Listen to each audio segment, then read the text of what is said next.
Binge watch and learn on TRS Clips. Protein. Specifically non-veg, veg, vegan. Good.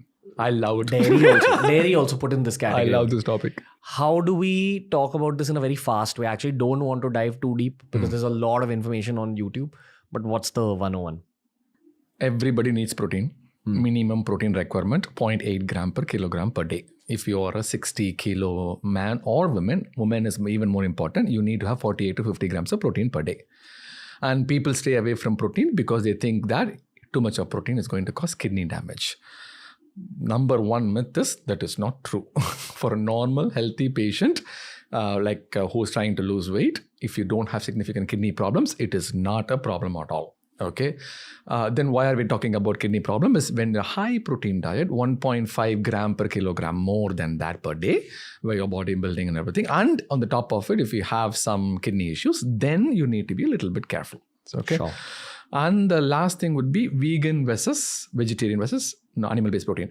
From a gastroenterology standpoint, I can clearly say that if you are plant-based protein diet, your gut bacteria is going to freaking love you.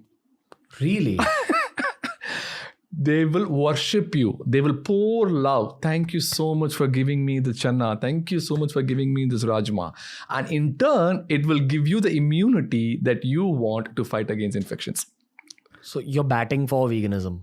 Vegetarianism, plant-based. What about veganism versus vegetarianism? Veganism, in my opinion, I have tried it. It was very difficult for me. But there is no much difference between vegan and vegetarian from my opinion. But then that is what, B12 and D3? D3, yeah. So long-term vegetarian diet, vegan diet can go down on B12. But that is something that can be corrected. It is not a severe problem to be worried about in terms of treatment-wise. There are easy treatment in case if you go into that. What is the treatment? Supplements? B12 supplements, when you go down, 30 days, 60 days, and then you just become conscious of increasing your B12 again through food ingredients. Until then, the problem is in the worst case scenario, if you end up in that bucket, it is very easy to be treated. Okay. For those of you who don't know what we're talking about, basically, when you're going all out vegan, the one thing that out and out is lacking in a vegan diet is B12 and D3. D3 also not that much. B12 is the main thing. What does B12 do? B12 is responsible for your nerves. Okay, so you get some tingling sensation, numbness, and peripheral neuropathy where the nerves are getting damaged a little bit. That's where B12 needs that. Okay. Your nerves need B12.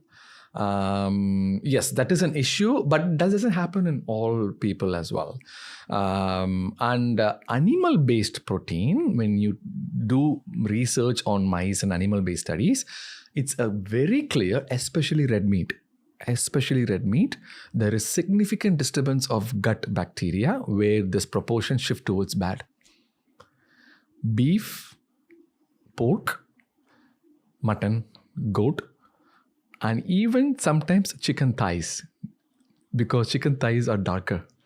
And because they are standing all the time, they need more dark muscle fibers compared to the chicken breast.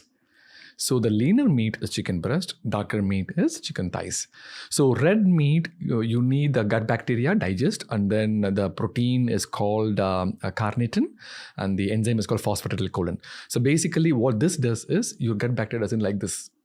I don't want to deal with this at all. So, all the good bacteria says, I don't want to deal with this, you take care of it. So the bad bacteria gets overpopulated.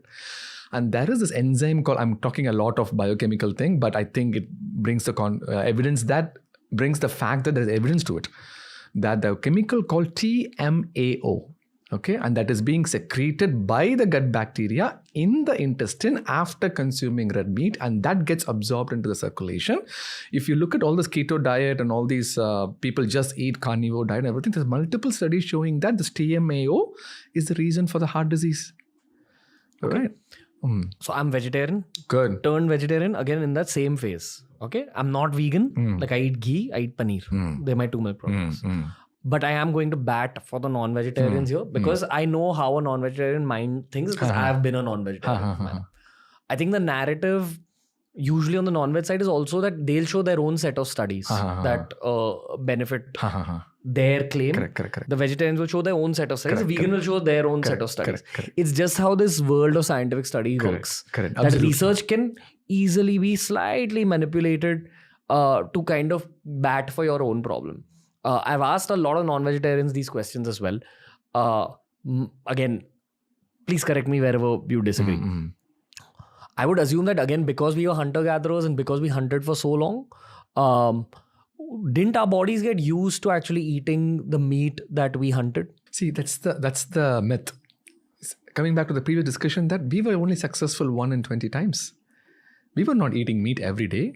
People eat complex tubers, wild berries, plants. So we cannot be different from our ancestors. There is no way. We are evolution. We are being the process of evolution. So their diet was mainly plant-based. Look at Hasda. And look at the bacteria in the gut. It's exactly what you will see in a plant-based vegetarian bacteria. Gut bacteria, a person who's eating plant-based diet. Correct? So what I am saying is, I'm not strictly against non-vegetarian. Okay, you need that protein. Sometimes it's very difficult to take protein content through vegetarian also. So I came up with this term for my patients called palitarian. Dr. Palitarian. So what I do is 3 meals a day, 7 days a week, 21 meals a week. You do 80% plant-based. Okay, which will come around 18 meals plant-based. Remaining 4, you eat chicken, you eat white meat, preferably fish, chicken. Stay away from beef and pork. And the reason I'm saying that is, from a gastroenterology standpoint, it is very clear that red meat, especially beef and pork, are increased risk of colon cancer. Okay, I know there are multiple refuting studies, but it has been proven beyond doubt that there is some kind of nitrosamine link that it is increasing the risk of colon cancer.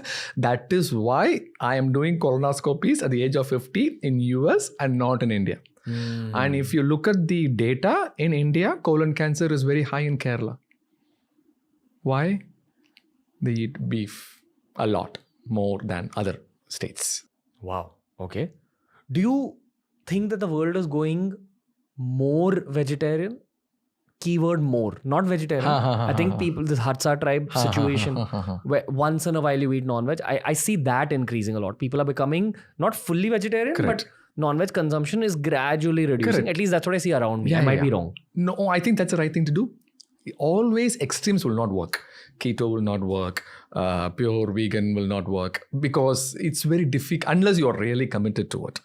I'm not saying that you shouldn't do this. You can do it if it works for you. Yeah.